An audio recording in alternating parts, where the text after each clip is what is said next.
Hello everyone, how to calculate net salary in Excel. So let's start.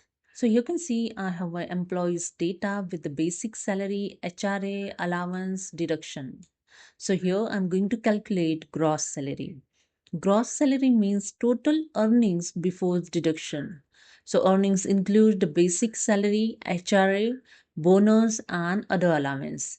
So in this data, the basic salary, HRA and allowance, these are the earnings of employees.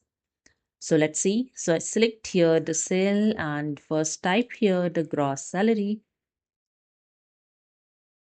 is equal to basic salary plus HRA plus allowance.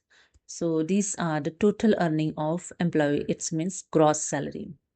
Select the cell, drag the corner point below the cell to paste your formula. And that's it. This is a way you can calculate gross salary in Excel. Hope you understood. Subscribe the channel.